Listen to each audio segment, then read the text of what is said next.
Hey, it's time for the Microphone Insider with your hosts, Chip Frank and Rebecca Lee. All right, insiders, strap in because tonight's show is coming in hot. Double the trouble, double the fun.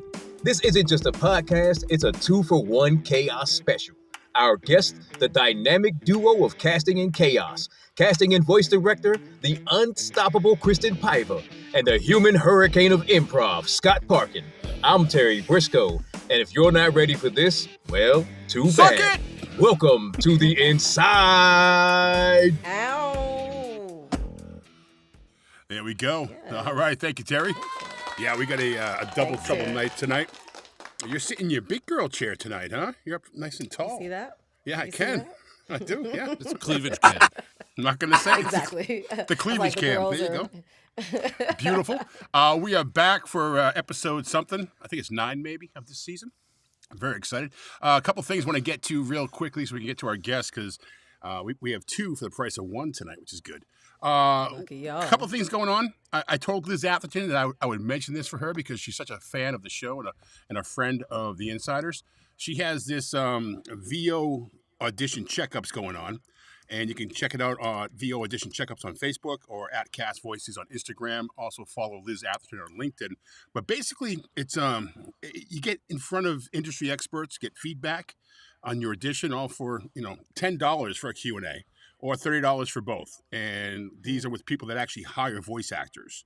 So those who do the $30 option will get feedback on their audition from the expert, be automatically added to that expert's roster within Cast Voices, and have a chance to win $100 if the expert likes your audition the best, and get 1 year of Cast Voice Pro for free.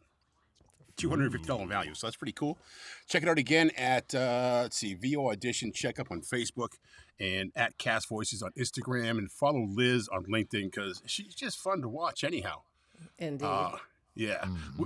We have a couple other events happening with us, as a matter of fact. I just want to throw them up there because they're happening next week, and we won't be talking until they already happened. We have Tom Deere, Get Your Voice Act Together. Your voice acting act together. It's like $50. Actually, I think it's $45. And you'll leave with a game plan for this year. All right, check it out at the microphoneinsider.com. And, of course, I have my VO website checkup that we're doing. It's only $25, 20 people maximum. All the money raised for that one is going to NAVA for their relief fund to benefit our friends that were and still are affected by the LA fires. So check all that out at the microphoneinsider.com. All right. We're done with all the checkup stuff. Rebecca, how are you, my darling? I am doing well. Sad to be leaving Puerto Vallarta tomorrow, but packing my stuff up after we're done and flying out early. Headed to LA, actually, for the screenwriter situation thing that's going on. So booked and busy, baby. Booked and busy. Oh, very cool. Very cool. Yeah. All right. Yeah. All right. Well, let's just get at it. I mean, like I said, we have a lot going on. So if you want to talk to us, you know how to do it. Just go to the chat and put a Q or the word question in front of it. For some reason, I can't see the chat people right now. So, here we go. There we go. All right, people. Let's just make sure this thing's working. Is that Birdsey I see? Yeah, I do see. Oh, from Portugal. And Henry's out here. Wow, we're bringing out all the big hitters, Tracy. Huh? As you live and breathe, baby, it's me. Oh, they are loving you tonight, huh? Those are my people. We have some Mike Cunningham fans too. Hey, booze. All right, so let's get who's Antonio's here. Okay, cool. Anyhow, let's just get at it. Let's do it. Mike Cunningham's favorite part of the show. Mine too. If Terry can cook again, you can too. His friends are his reason to bring food to you. Chef Briscoe Power, bringing dinner to yours and mine. How does it get worse every time? Woo, boy. Oh man, I feel like Shaft. Whew, this is the best. All right, y'all. You know, with the guest we have on today, it had to be a drink, and it is quick, it is easy, and it is delicious. And too many of these will have you staring at the stars. This is called the Limeade Margarita. There's only 4 things that you need. You need 1 shot of tequila. You need 1 shot of Cointreau or an orange liqueur. You need 1 shot of limeade, and you need 1 glass of crushed ice. And all you do is just dump all that in your glass. You can shake it, you can stir it, you can just do it how you do it. Get it all in there, mix it up really well, and you get this thing right here, and it is delicious. And that's your drink of the day. There you go. Keeping it simple, stupid. I love it. Shot of tequila. That. There you Cointreau. go. Shot of limeade. Can't F that up. All right, Mike, what do you got for us? We still need a theme song for you, Mike. We don't need anything. Gadgets. If I can buy it, you can too. Oh, God. So, not a whole lot of deals right now. We're kind of out of the holiday season. However, I did find that RX Elements is on sale back down to $49. That's definitely worth it if you don't have it. It takes out the clicks and all kinds of the disgusting mouth noise because you don't drink any water and you drink a lot of beer. And I wanted to talk about just things in your studio technology-wise that are really helpful. And a lot of people don't really think about their mice or their keyboards and whatnot. Logitech MX Master 3. It's absolutely worth it. The big scroll button on the side here. You can also program several parts of it to have specific buttons for what you want to do. It's really, really, really good, and it makes your editing way, way simpler. Additionally, there is a really weird cybersecurity thing happening right now that I think might affect a lot of people in general, because a lot of us use Gmail for our business. And it's where you'll have someone invite you or add an appointment onto your calendar because they know what your email is and whatnot. And if you click the link that is on there because you're like, well, what is this? I don't know what it is. Some of them, there's a potential for a malicious exploit in there. Just be sure to vet the things that you're clicking. Make sure that if you're going to click on something, it's from somebody that you know you're expecting that invite, because there's bad things that can happen. So we want to make sure you're safe. Oh, that's the end. Yeah, why not? We tried to end me earlier, so I ended it. So we need like an intro and an outro for you then. Okay, cool. Right. All right. Jen Henry again. says, Terry, in the South, they call that good ice. Nice. That's what I'm talking about. Yeah, and Brandon wants you to deliver one, he says. So there you go. Coming your way, BK. All right, once again, if you would, if you have any questions, please put them in the chat. Write the word Q, or the letter Q, or the word question next to it. Andy Parkin would like you to put that post-model info in the chat, if you would, Mike. That'd be cool. Yep. Terry, let's bring him in. It's time. All right, let's do it. She spent years with the mouse casting magic, and now she uses her superpower in finding voices and making everyday projects sparkle. He's an improv wizard who can turn any script into gold, with a voice that keeps clients laughing and listening. The Double Trouble Dynamic Duo. Please welcome KRISTIN Paiva and Scott Parkin. All right. Oh my word, that intro. Wow. Look at that, huh? Thank you, ChatGPT. Wow. Oh my. Write something funny about KRISTIN Paiva, please. That's what it came up with. I don't think we're going to need ChatGPT for that. Good point. Well, listen, welcome to the show. Thank you for coming in. We had a last minute cancellation. Tim Powers was going to join us. So I see your improv, and I raised you a casting director. So that's how we do it here at The Insider. I like so that. let's talk about what you guys have going on. I'm sure we'll have a ton of questions from Nothing. our studio audience. No, you guys have something special happening that you guys were working on over the summer that you're, I think, debuting at Atlanta, correct? We built a fully recyclable sailing boat, and we're going to go to the other thing. The other thing, yeah. The other thing, Scott. Right. That's later. Do you like my logo? Scott, I didn't even notice. Did you notice the colors? God damn it. You look lovely in that, Scott. Just leave that. Can we just leave that there the whole time? I love that for me. Oh, no, I meant it. That's adorable. So, Kristen and I enjoy. Shut up. Kristen and I enjoy. Creative stuff that's never been done before. So, when I first met her at I brought Miranda along. JMC invited us to come to a thing. I think maybe 2.5 years ago. Not that long. Maybe 3 tops. And I just was blown. 2. It was 2. Boy, time flies when you drink by yourself. So when I saw her work the room, I was just incredibly impressed. I've worked with an awful lot of directors. I've been doing this since I was 22, and I'm 62, so I'm old. And I was just blown away by her incredible ability to communicate.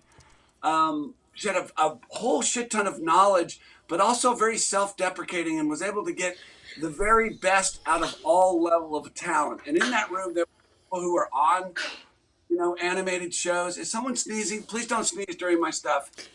It's my daughter. Sorry. Winter. Oh! That doesn't matter. Here, let me get her a prize. I'm just kidding, Winnie. The prize box at our house. But I just thought, you know what? I want to work with that person in some sort of capacity. I've been wanting to do table reads at the performance and teaching space behind my guest house here. And I really always, when I was writing for television for several years, I'm going to keep the neighbors. I really like table reads because as a writer and a performer, you really get to see what jokes work, what storylines work, the A story, the B story, the arc. And I really like that as a performer and a writer. So I've always wanted to do an animation table read. And I told Paiva about it, and she's like, yeah, let's fucking do it. So we came up with this thing called the Parkin Space Table Read with KRISTIN Paiva. Rolls right off the tongue, doesn't it? So we sold out 6 of those in about an hour, and then we sold the other 3 in the next day. So we did those all summer long. And I really, really was impressed with how she handles herself at the table. And I really like working with her. She's just a gas. She's not only really good, she's really a good human. I mean, as far as we can see.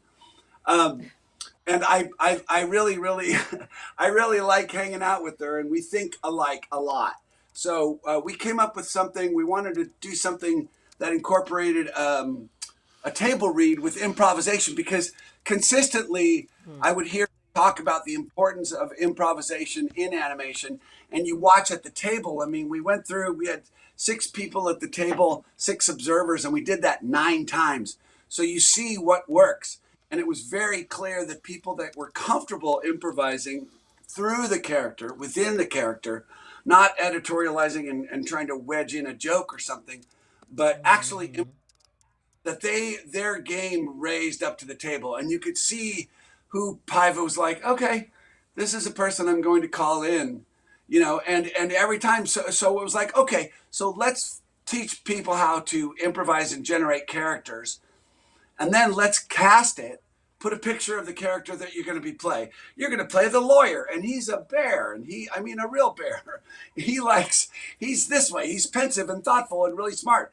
Put a picture of him up there, and then cast everything, because she's going to watch and participate in the improv. I'm going to teach the improv. She refuses to improv, even though she improvises every damn all the time. No, I don't. All the time. She will have a chance to see what people are good at and where they might fit. Then we're going to cast the table read that happens in the second phase of the deal. Then we're going to take a few characters that from the animated script that we're going to do, and we're going to put them in different improv situations. Put them in a focus group, in a job interview, at a bus stop, all these different things that I do in my improv training. Right. But with a character that you're going to play off other actors who are also in characters they're going to play. So before we even sit at the table and hand it over to the tornado of talent, everyone's going to know how to improvise through their character. And she's going to ask, okay, let's see what y'all can do. And improv is encouraged. And then the second half will be a full table read, which is a hybrid of a 4-camera or animation table read and an animation record. because it goes page. I wasn't familiar with this. I'd only done animation in small doses. An American Dad. Keep the neighbors going.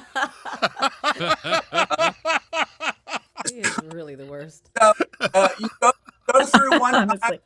Go through one time. Paiva has a big sip of rum and then goes, okay, I need this from you. You need to be more like this. And I love that, but add more of this and more stoic and stern and throw this away. Don't make a meal of it. And then you record that again. You go through the page again and then you move to the second page. So ostensibly you're reading the script twice with redirections, but you have specific improv training.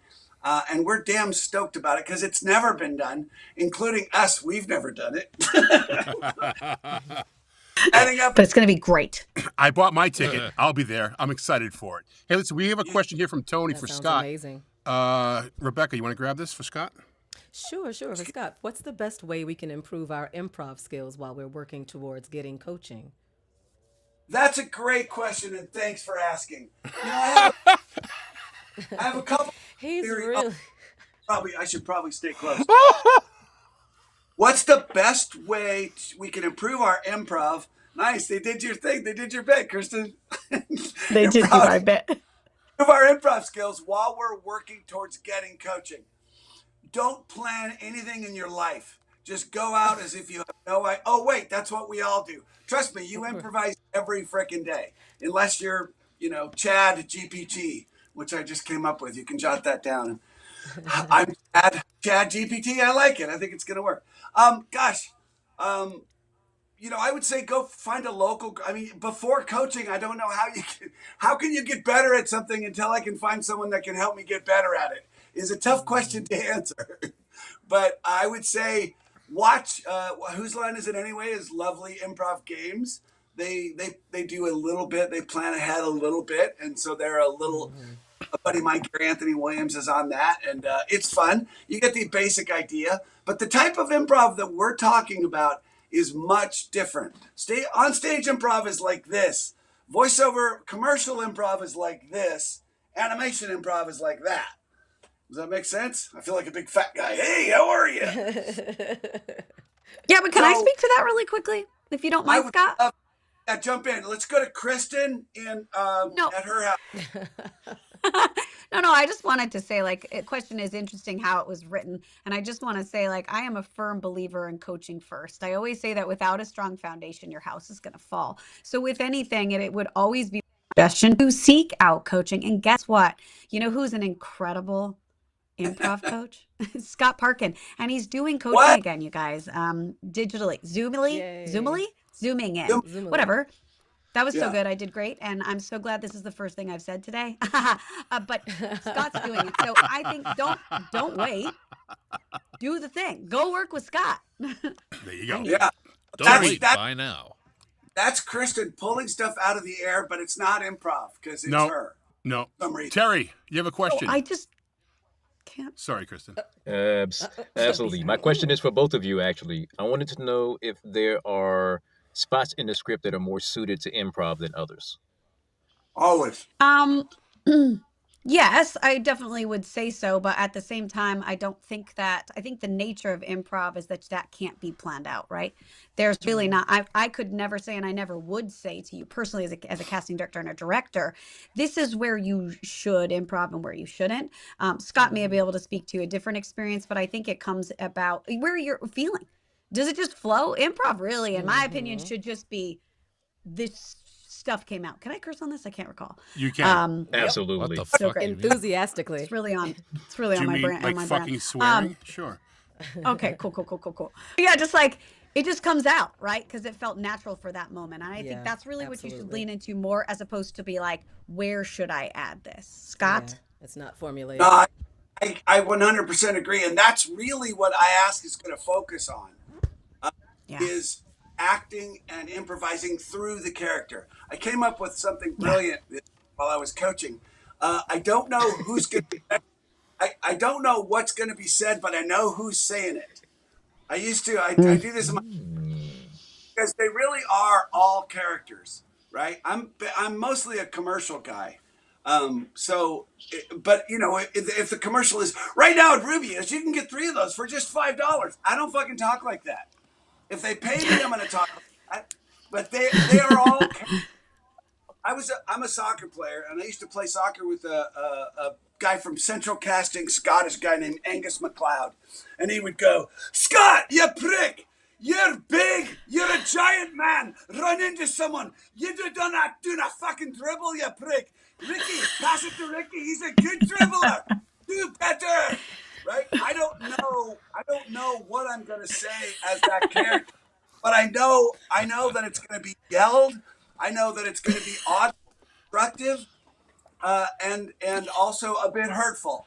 So once you lock into a It's like he character, knows me. you're speaking as that character. So to Kristin's point, when you're in character on a script, on an animation script, you don't have to. Once you're in character, you don't have to translate and go, "Oh gosh, what would Hamster or Gretel or Rick or Morty or Bart or Lisa, what would they say?" You're just speaking in that character. And that's really what the acting and improv training of I Ask is about before you even sit at the table. So then Kristin has so much more to work with when she gets you at the table because she's already seen what you're doing with the character. Thanks, Michael.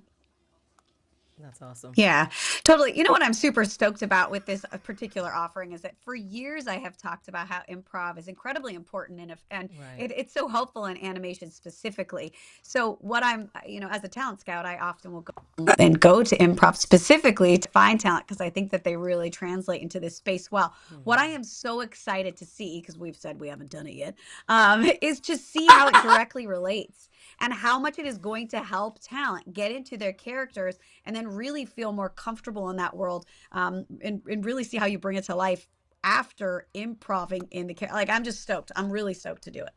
Nice. I think it's going to be great. No, the Rebecca. thing. Oh, I'm sorry. Go ahead, Scott. There was a question.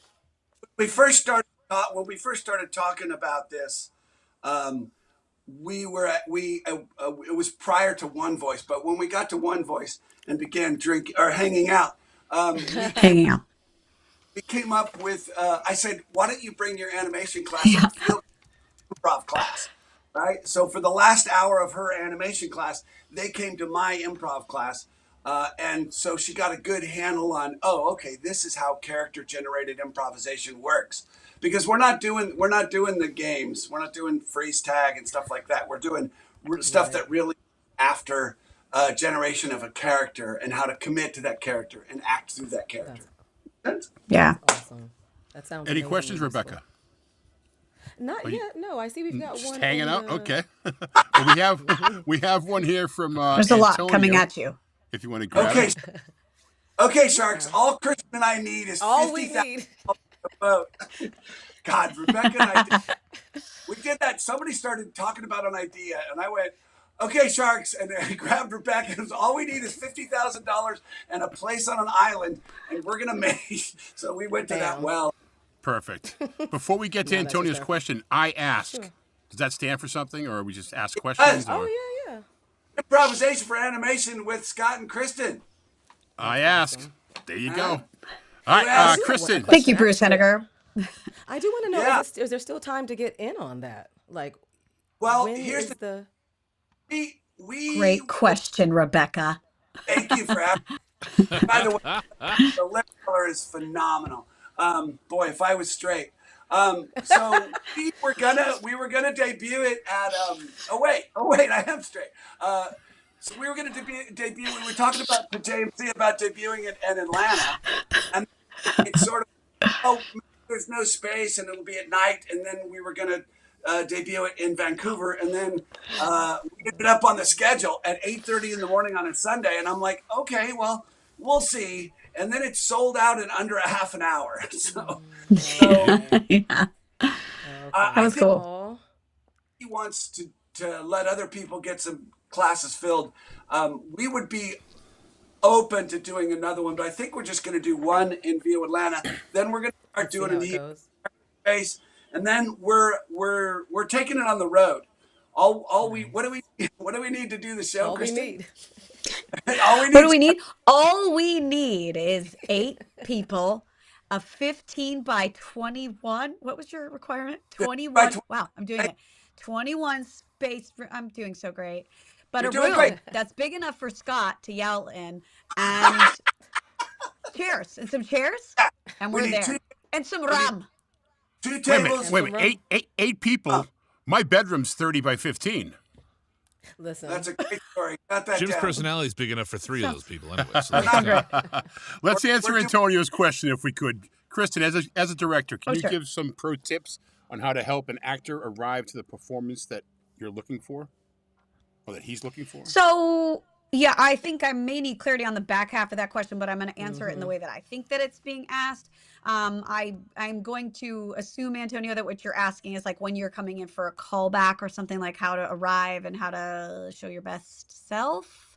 So I'm going to answer it that way. But I think what is important to know, I'm sorry, if there's clarity on that, I'd be happy to No, answer it I if love I'm not. Why are you laughing at me? made it as clear as possible. You're okay. So the way that I would answer that is just like when you are coming in for a callback on a particular project, I always say something really important to remember is that it's also a mini interview, right? Like we are all getting to know you as a person and as a talent, and genuinely, like one of the questions, even though if it's not said out loud, is like, do we want to work with this particular person across the series? So that doesn't mean you have to come in with some big show and dance, song and dance or whatever. But it does mean show up, be kind, be on time, be professional. And then what I would say too is like once you're in the booth with a director, no matter what it is, callback or a session, I think the most important thing is actually active listening, right? Making sure that you're listening to the direction and keying into the notes. I look like I'm really subdued right now because I'm nervous for some reason. But like I always say that like my notes are like fucking charades. So if you don't get it, I need someone to tell me that they don't so that I can re-articulate it. It is my job as a director to set you up best as talent. So set yourself up by saying like, hey, what the fuck did you just say? You know what It's I mean? really But not too anyway. difficult to understand or read it because she uses a lot of 4-letter words, so it's pretty easy. What? Mike, you had a question you want to ask? simple. Oh, yeah. So if you find yourself with somebody in one of your sessions and they're having a really hard time just kind of wrapping their head around it, what are some things that you do to kind of like, help somebody learn how or just get into the headspace to improv better? Pepper spray. Fuck yeah. Was that question for who was that question for, Michael? Whoever wants Thank to you. answer it. Oh, listen, people hire me to coach. I try and earn my money, so I push people off the clip. I will push. I'll go, no, I did it last night. The guy started reading a copy like a Disney character, and it was a commercial, and I went, why are you reading it like a Disney character?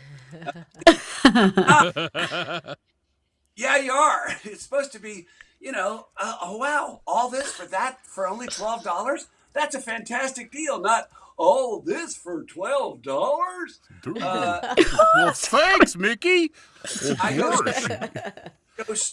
go straight. I'm smiling and we're having a good time, and I don't go, no, what the fuck are you thinking? No, good Lord.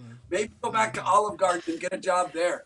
No, you have to be supportive and fun and loose, but you really have to communicate what you want. When I direct commercials, studio time's expensive. You need to get what you want. Hopefully they have a good idea of what you want from the audition that they got booked on. But I've seen Kristen is at the table reads, she'll give people 3 chances to adjust. Like, hey, I need this to be a little looser and a little more fun. And then she'll come up with another really cool way of saying, good, can we make that a little lighter and a little brighter and maybe have more fun? And then by the 3rd time, she'll stop asking because the talent can't adjust. And if that happens to you in a session, it's often, thank you, appreciate your time. Very nice. So that's when she says, listen to your director. She's dead serious. That's something that people forget, or they resist the direction. Like, well, all I was trying to do was don't know. Yeah. Work that out with your therapist. Spend the copay, but don't bring that into. Listen to your director because those adjustments are what your director wants. You're really there to come up. She's there to come up with the writer's vision, and you're there to come up with what she sees as the vision, right? Through the writer. The writers go, look, we're looking for this, this, this, and this. So she's not going in with like, I don't care what the writers say. I'm going to do it this way. She's your boss. She's the one. She's the one making the calls. So listen. Speaking of which, Terry has a question that is right along that lines, KRISTIN, for you.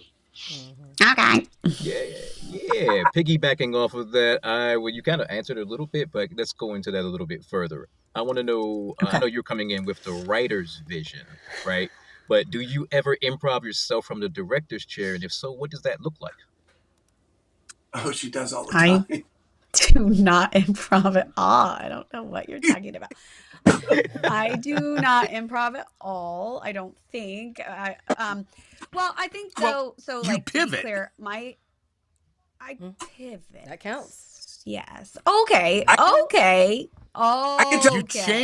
You change what you're thinking us for, or directing us to do, and then you improv us to do something else. You come up with it on your own. Yeah. Correct. Thank She comes you. up with. There's my answer. No. Jen Henry, you owe me $5.73. No. Okay. Yeah. So I think look, my answer to the previous question leads into this one is simply like I always say never rehearse a character so much that you get stuck into something that you're doing, because that enables you from being able to flex and understand like, hey, yeah, cool, that was your vision and we liked it. That's why you're here. But now we're telling you that it's X. So that's sort of the pivot in the booth that you kind of have to do. And it's a similar thing for me. I think the way that I improv in the table is that, at the table or in the director's chair is that I am constantly looking out for you as the talent as well as the creator's vision on the show. And I have to find the happy medium between the two. I need to adjust how I am directing and the things that I am saying to you in order to make sure that the room stays open and friendly and fun. Because I find that when I do that, we have the most creativity happen, the most fun, and you are able to flex and change. So I need to hear the notes that I'm getting from the creators and effectively give that to you as talent, and also deliver to you in a way that doesn't sound like, rooms where it's like, well, that was shit. Where do we go from here? And it's just like, well, okay, bro, that's not helpful. Now, how do I say that to talent, and how do I adjust in a way that does shut down the room, right? Love what you did, but try this. So, yeah. Love what you did. That was horrible. I mean, that's literally been, I've heard that. That's sad, but not often. I just worked with KRISTIN Friday and Monday for maybe 6 hours each day, doing voice directing. She was directing a audio drama that I'm putting together, and to watch her work and just to see her pivot. She does pivot. She does improvise. She doesn't do improv like we know improv, but every decision that you make and every time that you change a decision, that's an improv. That's a movie. You guys are being really kind to me today, and I feel like I didn't come prepared with these speeches, but you're all fucking wonderful humans, and I don't feel like I should be here. I don't think any of this is accurate. Well, screw you then. How about a question for Scott then? What you just We have Antonio came back around with his question. With clarity on that question, if we can. So I didn't answer it. Hang on 1 second. So what KRISTIN is talking about, and what Funky's talking about is she'll come up with another way. She'll come up with another way to ask for what she wants from you. So she'll go that direction. If that way didn't work, and she's really good at being very gentle with talent to get the best out of them. That's what I mean by self-deprecating. She'll come on her own, and then she'll say that again and again and again because she's OCD as well. So, but as we are, in theory, we are. So she'll improvise all around how to get the best out of you. So that's okay. I think that covers it.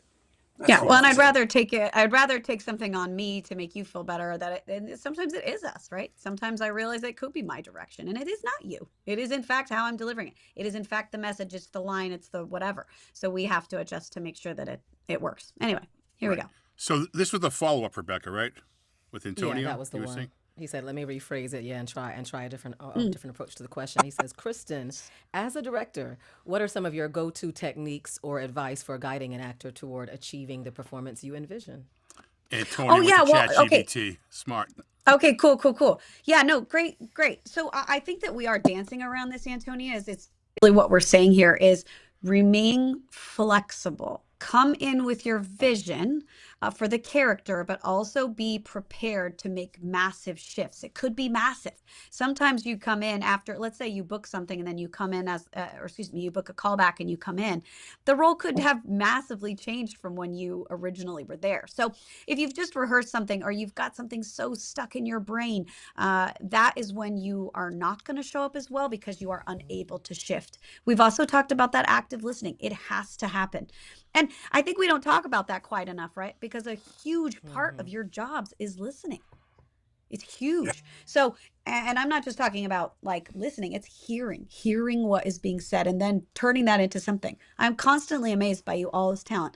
I say the most random ass shit. I'm like, try this fucking thing. I don't even know what I just said. And I'm like, okay, should we go?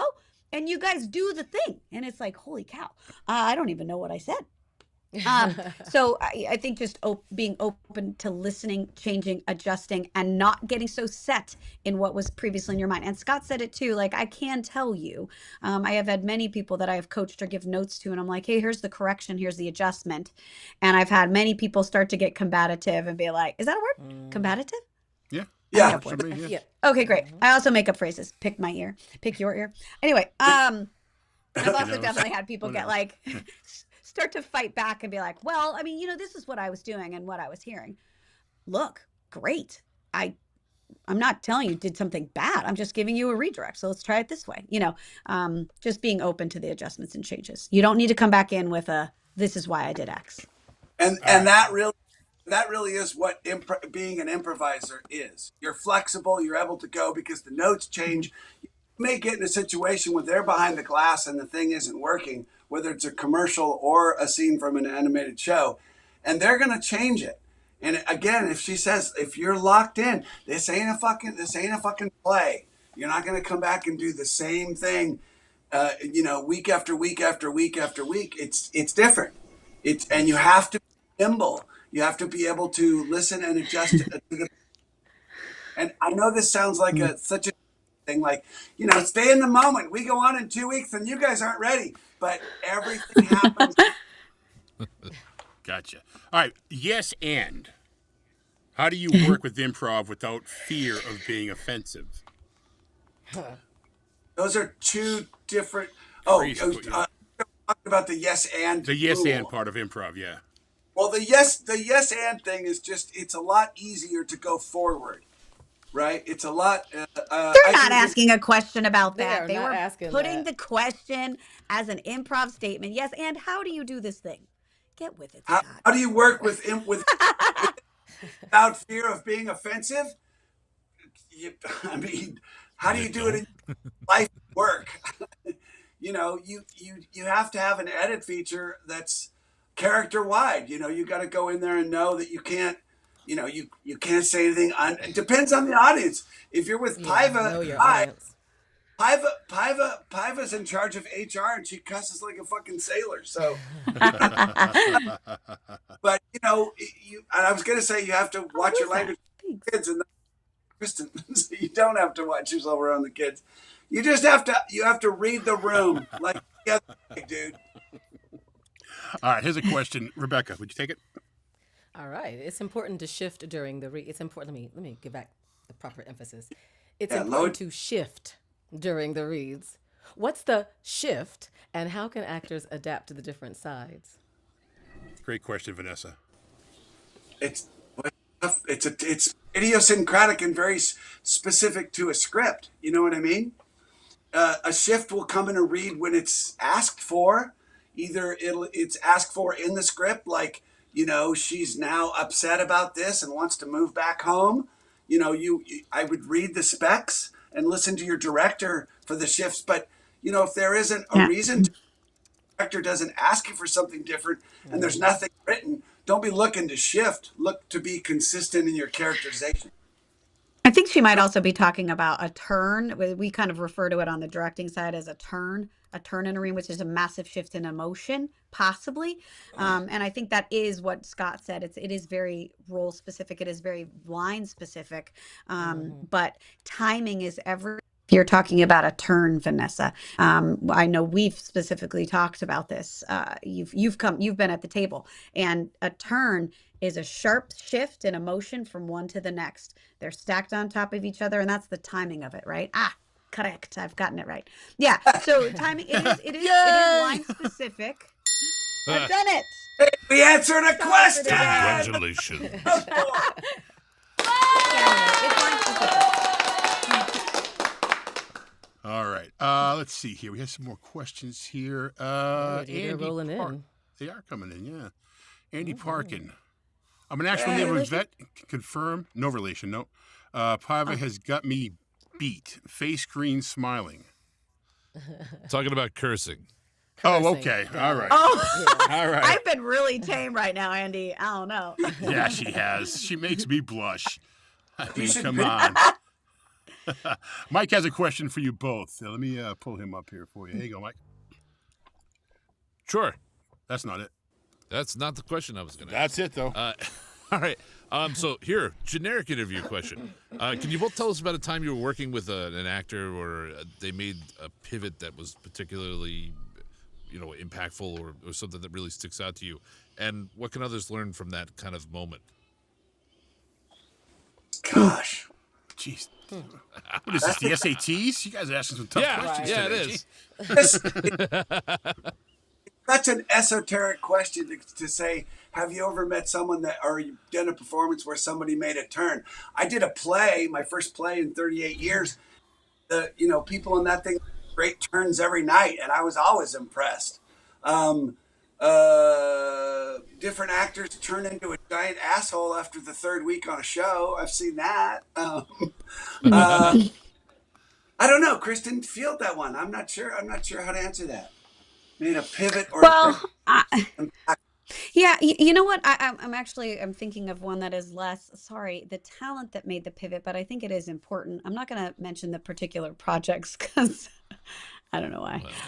But anyway, that was weird, for whatever. Okay. It's not weird, but anyway. So basically I was in a room with a creator on a project that had a very specific vision and idea for what they wanted for the show. Totally specific. When I'm talking about the character or the person that they wanted to cast into this role, it is possible that this was when I was in live action casting. And so they had a very particular vision for the show, and a talent walked in and didn't match any of that. It didn't have, this person wasn't matching that vision in the least. And she walked into that room and she owned the role. And it literally gives me goosies today. And I'm sorry, I'm not giving you super specifics here, but it was magic.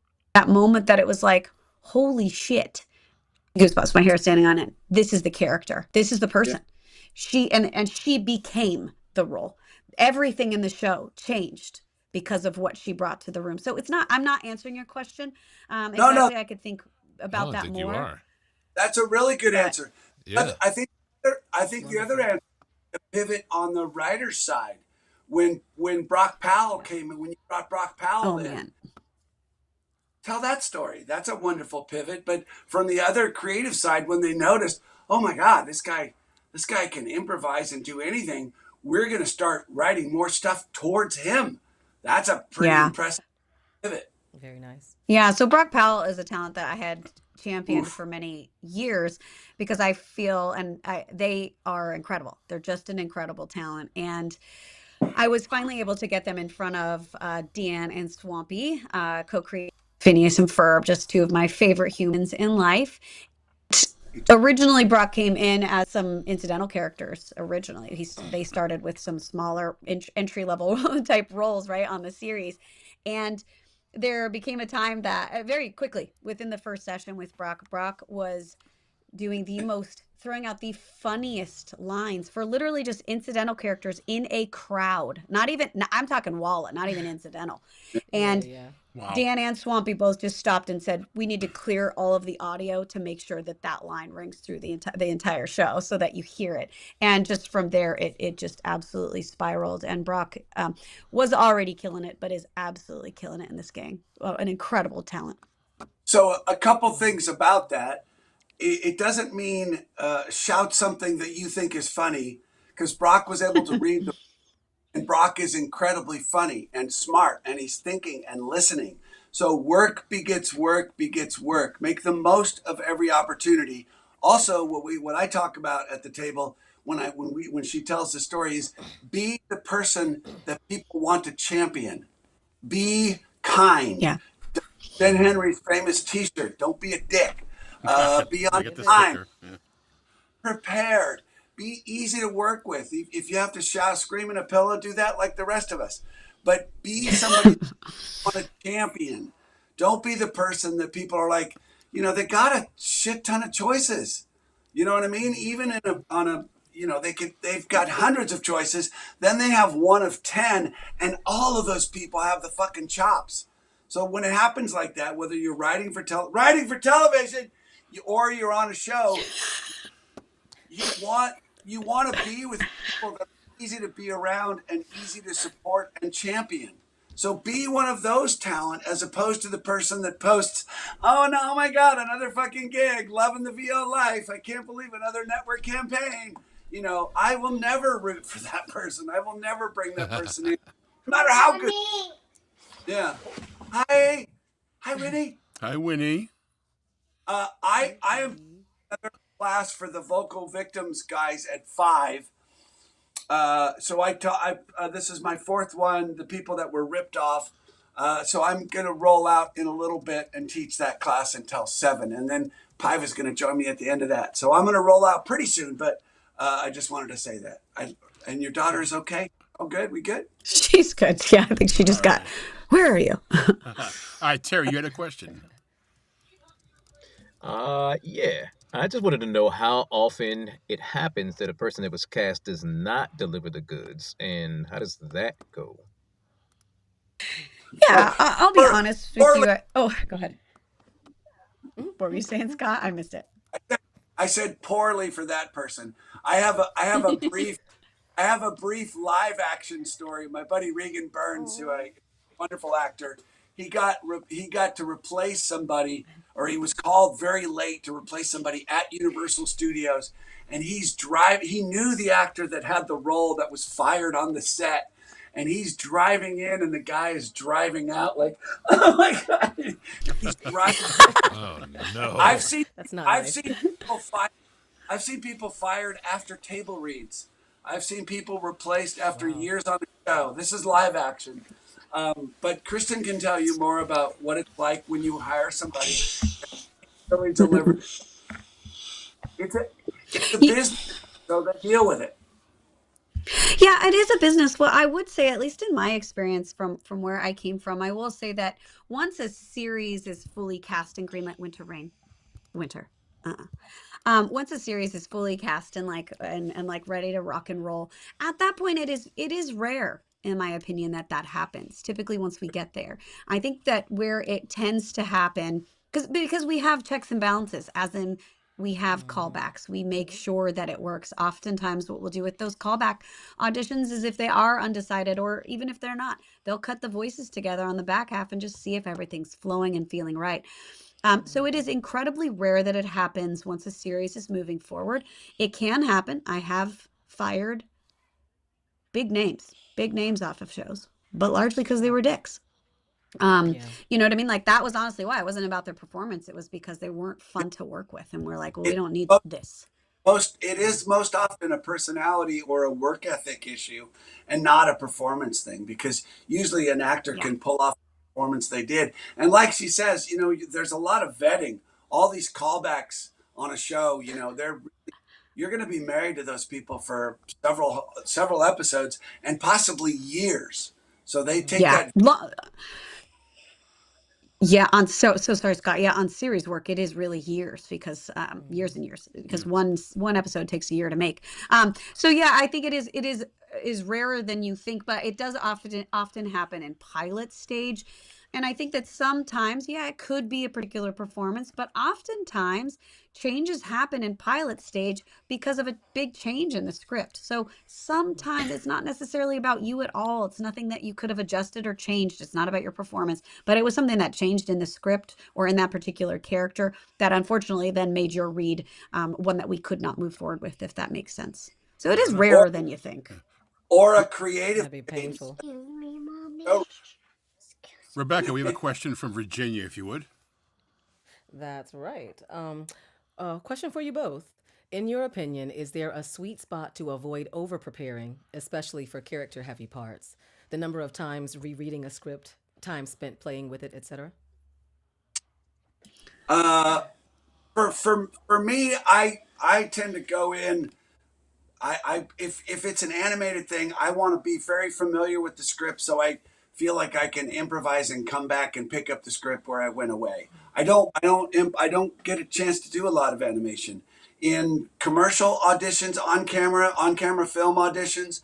I like to be pretty familiar with it, but really loose. And I try not to think of all. I'm a writer, so it's hard for me not to write things that I think are funny. So I'll definitely have some stuff like that, but I'll read the room when I get in there. And if it doesn't seem like I can do what I've written, or it doesn't seem like it's going to fit, I'm not going to do it. And I'll tell you something else about improv. If they say, hey, can you stick to the script?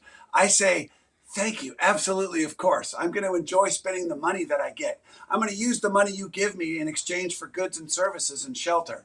So I'll do exactly what I'm told if they're paying. Fair enough. All right. Let's see. Jen Henry, for you both, Wait, please say again to ensure those in the back heard. Redirect does not equal wrong. Lots of performers don't really get how fluid sessions can be, so roll with it. Absolutely. I say this all the time. There is no right or wrong. No, that's not what I say. You just said that, Jen. What do I say? There is no oh shit. Go ahead, Scott. Say words and I'll come back. I literally say it every day, and I'm like blacking out right now because it's Jen Henry. She makes me nervous. Low issue. It'll fill Because in. I love her so much. So what they want for the edit is options in any project, whether it's a video game, animated show, or commercial. So they're gonna get A, B, and C. They're gonna get multiple takes. It doesn't mean you did it wrong. I say it constantly in sessions, either classes. I say, that's a great character. Hang on to that. But that is not right for this particular moment. So I try and say, I like what you did, but this character is really much more forceful and upset. So the thing that you did was good, but it isn't really reflecting what we're after right now. So redirects absolutely do not mean it's wrong. It isn't wrong. It's just not right for that moment or what they're after. Or when the editor and the showrunner gets in there with the thing and they have two options and neither of them work for the producer, then you're fucked. So they're gonna, of course, get multiple takes. Who's the guy that directed Mindhunter? Oh God, I'm blanking. Come on, somebody, please. He does 30, 40 takes. He's known for doing, like, beating people into the ground. He's a phenomenal director. Oh, God dang it. It's going to pop. Jeez. Anyway, he's very known for doing all kinds of takes. So he has those options. Gene Wilder said that Mel Brooks told him he was in the editing thing for Young Frankenstein, and he was so upset because he missed something. He didn't get an extra version of something. And he said, when you're directing, don't do what I just did. So they're always looking for options, right? So there is wrong answers, there is right answers, but multiple versions is what you're expected to be able to pull off. Does that make sense? I always say that. I figured it to out. The previous one. Yeah. We're getting previous question. towards the end of the show, guys. Jim. What's that? So we missed Kristen's response to the previous question. It was for both of them about how to avoid over preparing. Oh, I got you. I'm sorry. Yeah, I try to. Look, it depends. It's very idiosyncratic. If it's a commercial, I'm not gonna go heavy at it. If it's an animated role, I'm gonna be kind of familiar with it because you don't want to get super locked into something. So there's a balance that you have to do for yourself.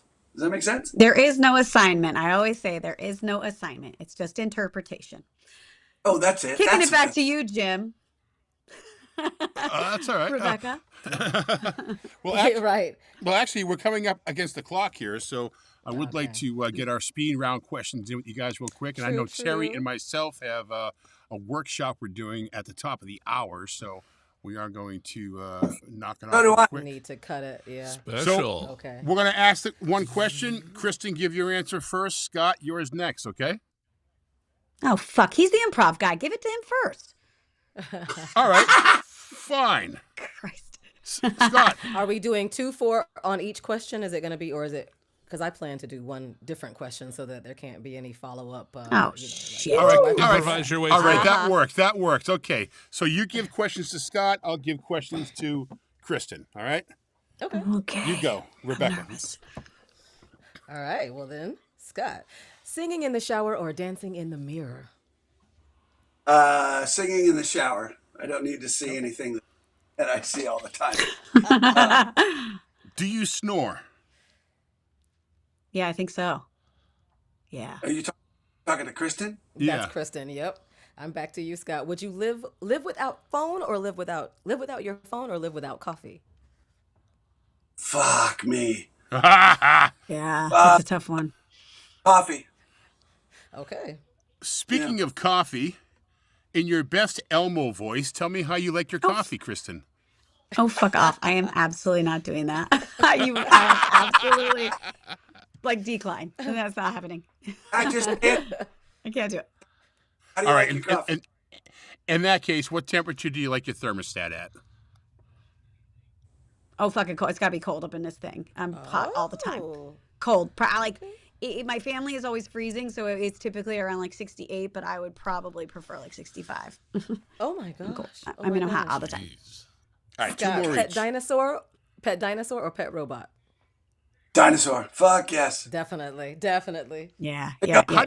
How do you feel about cranberries? I love a good cranberry. Love a cran. What? What type of random? I love a good cranberry. I like the Okay. in a can. I don't like Me the ones too. that. I like them all. Jellied. In a Agreed. can. I like them all like the ways. Pilgrims intended. Bleed, not. I like them squished up with juice and vodka. There you go. All right, Scott, one more, Rebecca. Go ahead. Be the star of a bad movie or an extra in a great one? I would choose the star in a bad movie. Because Attaboy. bad movies are great to watch for the rest of time. We do Mystery Science Theater here in the living room with a bunch of people, and we make fun of bad movies. I love bad movies. Kristen, would you rather come face to face with a miniature hippopotamus or a giant cockroach? Both are in a bad mood. My. Oh. Come on, let's go. God, both. Well, okay. You're thinking too much. I am. Okay, hippo, because it's cuter. It'll kill me, but it's cute. It'll kill you. All right. So fair at least enough. I'll die being like, aw. Valid. Same. All right, Terry. Any last comments or thoughts for our guests before we wrap things up? Damn. Perfect, Mike. Thank you. This is awesome and enlightening. Can we get